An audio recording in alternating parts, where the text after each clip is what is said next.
capacity, which is and a very important question. We keep hearing it more and more, like, but how do we do it? So this is one model that we have for training in medical physics that we think may help address some of the capacity issues. So what is mentorship without borders? What do we mean by that? So it's a model where the expertise that we have and opportunities can move freely and be accessible without worrying about geography or technology barriers. So it includes geography-free training, bidirectional, so that you have this brain circulation and not brain drain. Technology-enabled, so we can use some of the new tools that we have, VR, AI, in order to do mentoring. Again, so you don't have to be in the same room. Contextual, so that it's adaptable to the local clinical needs. So that the training that's needed it's to help. Every clinic has different issues. Sustainability is very important. You want to make sure that this mentoring is something that can continue, and also has to be equitable. We want to make sure there's equal opportunity for all the trainees. So a little bit of background. We know the situation for cancer around the world. And we know that one of the initiatives in the U.S. was to, by 2050, they wanted to cut cancer deaths by half. But one of the biggest gaps is the need for medical physicists. Most cancer cases, about 70% of them, use some sort of radiotherapy. Medical physicists are involved in each of those cases.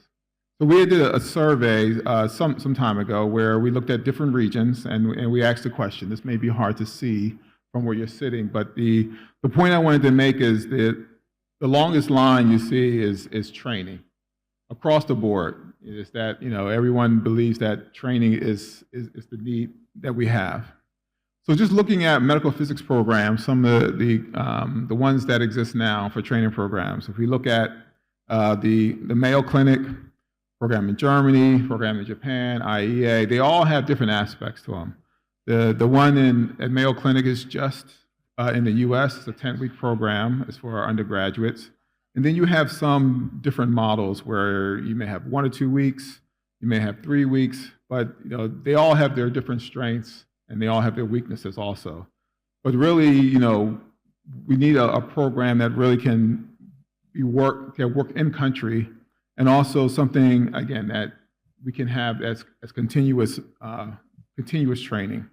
So some of the limitations, and we've heard some of these before, is that the limited faculty and mentorship. Sometimes it's just not enough people that we have. The brain drain situation, we keep hearing that when you train people, they leave. We understand that. Infrastructure gaps, that there are certain equipment and things that are just not available that you would need. Curriculum fragmentation, I wouldn't say that most places do use the IEA curriculum, but still, there's not a standard across the board. They may have that, but there may be some gaps to that. Language and cultural barriers, limited hands-on training, sustainability issues, and these are some of the things that I had mentioned. So I'm also part of what's called the Global Health Catalyst, and we have had a summit here at the VICC in previous years, and part of that is the Global Oncology University. And in that, we do some fellowships, some training. We have some partnerships where with other institutions. We do a lot of short courses. Some of them, we have CME credits. We also have online AI enabled training. So the reach that we have is that it's accessible to learners worldwide, and it's faculty from both high-income countries and low-income countries kind of working together. And so this model that we've been working on, or this partner, or this idea, I want to go back and give a little history. This is not just something that we started. It started many years ago. So actually, right, in 2016, we had a pilot grant where we went to Tanzania just to get an idea of an assessment, like what is it like to be a medical physicist in Tanzania. And so we worked in the clinic, we taught courses, just to get a feel for what the experience is like, because what it's like to be a medical physicist at University of Pennsylvania is not the same in other places around the world. And so that gave us an idea of what is it like in the clinic. Again, this is just a pilot study, just a model. So in 2019, we went back again, and this time Tanzania, they have a LINAC, and we also looked at, okay, how do you implement new equipment into the clinic? What is the process? And some things are similar in different countries, but we wanted to kind of get an idea of what that was like. Another thing that we looked at was the research. So how do you do research projects around the world? And everything is not the same as we do in the US, but we wanted to kind of get an idea of how different places around the world do the research project, build a research program. And so we received a grant from the American Institute of Physics, where we were able to give small grants, like micro grants, on the order of, it was about $2,000 or so, just to kind of plant the seeds and get programs started. And it was in collaboration with the American Association of Physics and Medicine International Council. So they would have a partnership and working with the different projects you see here, and you see the different areas around the world. And so again, that gave us an idea of, okay, how do you work together, build a small project and continue it? So these are more learning processes that we had. So the other question we had was, okay, so we looked at the research, we got an idea of what it's like to be in a clinic. So what about having students in the clinic and training them?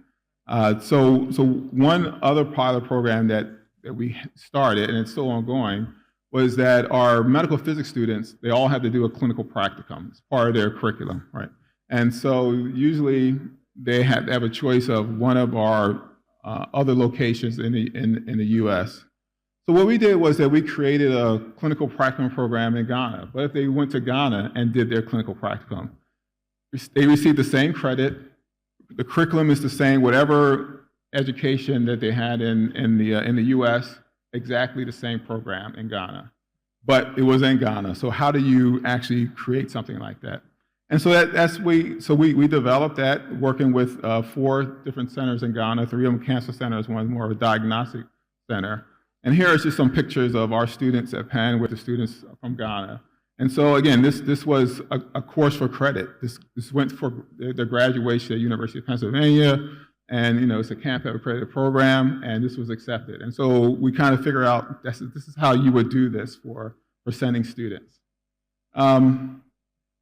The other thing we did was we visited many sites here in Dhaka. So for a couple of years, we would visit hospitals here. We had the Global Health Catalyst. We spoke with many people, and here in the middle you see the 3 Musketeers, Dr. Huck, Will, and myself, who we talked to many people and visited many places, and it's good to have Dr. Huck here also to help expedite some of these. So that kind of gave us more of an idea of how what is things like in different places around the world.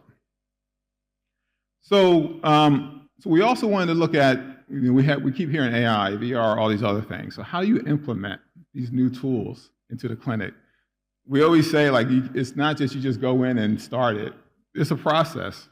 And again, like, how does it work into the workflow in different places? And so we held a workshop this summer on VR and AI in Ghana, and we had some of the future leaders, the young leaders there, and just to kind of get them ready and get them prepared and make them think about, because they are the future. I mean, they are the ones who are going to be really implementing all these tools. What is it like to actually implement this? How do I use this in a clinic? And so that's one thing that we wanted to get some feedback on what that was like. And part of the VR program was that it was a small grant that we have working with IEA, is that we would create a trainer-trainer model. And so we would send, so actually we're in the process of doing this now, that we're going to send 2 people from Ghana to one of the anchor sites. It will be King Hussein Cancer Center in Jordan, where they'll be trained to use the VR modules. And then they'll come back to Ghana, and then they'll train the people there on how to use the VR modules. So this is a pilot that we're working on now, just to see, like, how would this work? And I know that there was a program here that you did a AI program and VR also. And so it's the same kind of idea, is that I know that, this was a one-day program, but still, it's really to kind of make you start thinking about how would this work in the clinics that we have here. And so again, we're taking different pieces and we're trying to kind of put this all together. And so we also looked at how do we teach? And so we have a course that we put together with the AAPM and IOMP. It's really a fundamental course for medical physicists working in Africa. And so we had an initial program we just did in Nigeria, then we just expanded it to the whole continent. So it gives us an idea, like, what is it, how can you do effective training remotely? And so we did the same thing with Ukraine also. And also the other thing we want to look at is how can you mentor? And so we had I would say the best physicists in the world. And we always say this, that Dr. Huck has his mentoring program. He's every Saturday, and these numbers are low, they're probably much higher now, that he would have people that he would train, mentor remotely each Saturday. And again, this is, we looked at what works, what doesn't, how to get people involved, just to get an idea.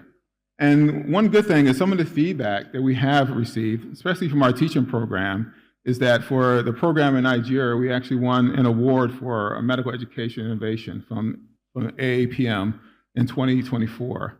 And this year, we won the award again for 2 years in a row for the program in Ukraine. So that's telling us we're doing something right as far as teaching because it's being recognized. And so that gave us an idea that, like, these are opportunities, for all these things we learn in, that we can put them together for funding, for the ways to build, to expand the programs, also to how can we partner for education, for research, for advocacy. So we've tested all of these things, and so all of this together came into the AMPERE program. So the AMPERE program really it started out as an idea where how can we build a program where we can train people around the world. And so the AMPERE program is a partnership with the American Association of Physicists in Medicine. Its directors, myself and Dr. Huck. We also have Will Ngwa as one of our co-directors. And we have 11 sites that we have as part of the AMPERE program. And so again, this is just the beginning. We hope that, that this number will grow. So the innovative piece about this program is that it takes a mentor from the US, we have a mentor from the LMIC, we have a fellow from the US, and we have a fellow from LMIC. And together, this team works on a dedicated project in the country, one of those 11 countries that I showed. So together, they're writing papers, they're thinking about ideas for writing grants, for getting funding. It's almost like the idea of the micro grant, that we start small seeds and we build on that. And so the idea is that we have these small teams. And so right now we have these, our 11 sites, and we have mentors identified, we have institutions identified, and the location. So it's a 10-week program, it's a 2-week orientation. I mentioned the co-mentorship and also the publications, the manuscripts that we will work on together.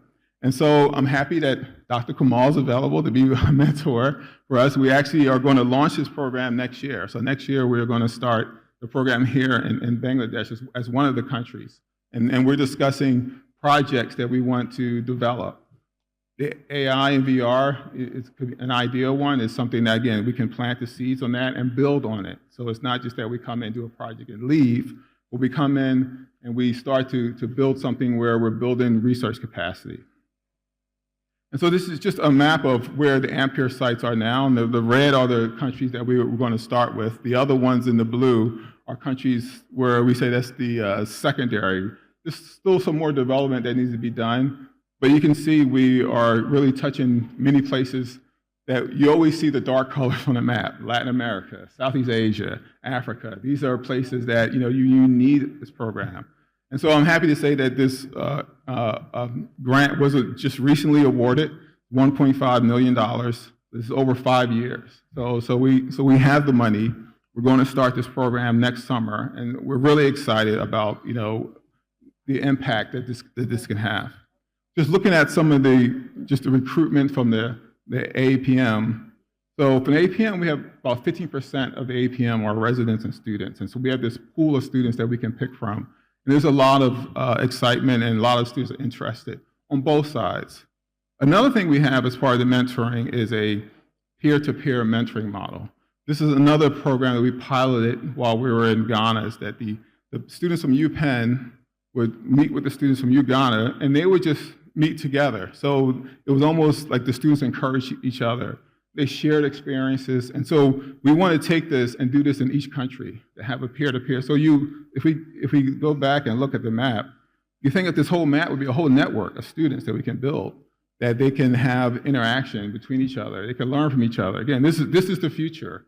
We want students from around the world. We want the future leaders to talk to each other and to learn from each other, mutual respect and education. So that's the idea of the peer-to-peer modeling.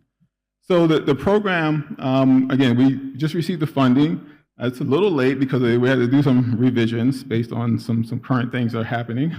But we're starting in September. We're going to have the applications that we're going to vet, and then we're going to decide which mentors. But next summer is when the program is planning to kick off. And so again, as I said, the program is a 10-week program. I think what we're looking at now is really identifying those research projects and working with the mentors in those primary countries that I had shown and read. Again, what are the programs or what are the research that is needed in that particular country that we can build on? Not that we want to have a project that summer, and then next summer is something different, but let's have something that we can build on. And also after the research is over, there's mentorship throughout the year. So we will have, each month we will have seminars. We also will have continued mentorship with the US LMIC mentor. So it doesn't stop in the summer. It continues throughout the year.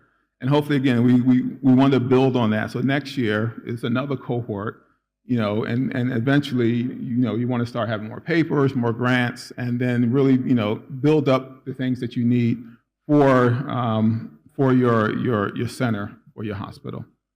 Because we have an evaluation and tracking system that we want to make sure that we are meeting some metrics. Are we making a difference? So we have this evaluation plan in place to ensure that the work that we're doing, if we need to make adjustments, if we need to make some changes, that we can do that without making sure that the program continuously improves, and that we get feedback from all of our fellows on both sides on what we can do better. Another thing is that we have institutional commitment. So UPenn and UPMC are the leaders of this, along with AAPM. And so this is strong commitment from 3 strong bodies, as well as the Global Health Catalyst, which involves many, many institutions, and the Hypo-Africa Consortium. Basically what that is that we have a clinical trial that we have done throughout Africa. So these centers or these locations have been well vetted. And so this is why we would start there first, because we already have an infrastructure. We already have papers we published together. We already have some research that we've started that can really kick it off. And so now if we look back at our list of programs, and now adding the AMPERE in, you can see this program is a unique program. There's nothing like this in the world for medical physicists. Just compare all the different ones. This is the only program where you have hands-on research and co-mentorship all year. You're doing a project in country for 10 weeks.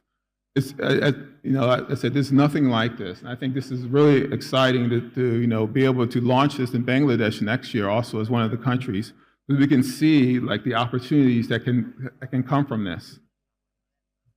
And so if we look at where the future or some of the outcomes, we plan to have 15 AMPERE fellows a year. So the NIH grant we have is for 5 years. So after 5 years, we hope to have trained 100 of these AMPERE fellows. With these sustainable collaborations, hopefully some of these have turned into grant programs, many publications, increase the visibility of medical physicists. Because one of the things that we hear is that, what is a medical physicist? Why do you need a medical physicist? And, even talking to some of our policymakers, they don't understand the importance of medical physics. And I think this will give it some exposure and visibility that it needs so that people can recognize the importance of it. Some of the future plans that we have is that we want to add more AMPERE sites after 5 years. So right now we have 11, and so we hope to be able to double that. One idea that we have is that we've been talking to IEA and with the Rays of Hope. Right now they have 18 anchor centers. It may be a possibility of having AMPERE fellows at those 18 centers. So ideally we could have almost 30 AMPERE centers in the next 5 years or more. So we can have these AMPERE sites all over the world with the students in their forum as the future leaders working on dedicated project. Dr. Huck, I think, talked in the first session about the C4, connect these different centers through the cloud. And we're building a pipeline for long-term leaders in medical physics. So Mentorship Without Borders. So we have the global mentorship network, cross-cultural learning, sustainability training ecosystem, and empowering local excellence. And so that's kind of the idea that we see. Again, this is 9 years in the making. And we really thought about this and worked through some of the details. And we believe this program really will make a difference for medical physics. So in conclusion, AMPERE is a transformative platform, we believe, for training, innovation, and global partnership. We believe this will help build a workforce. And also, we turn brain drain into brain circulation for global health gain. Thank you. Thank you, Dr. Stephen M Avery.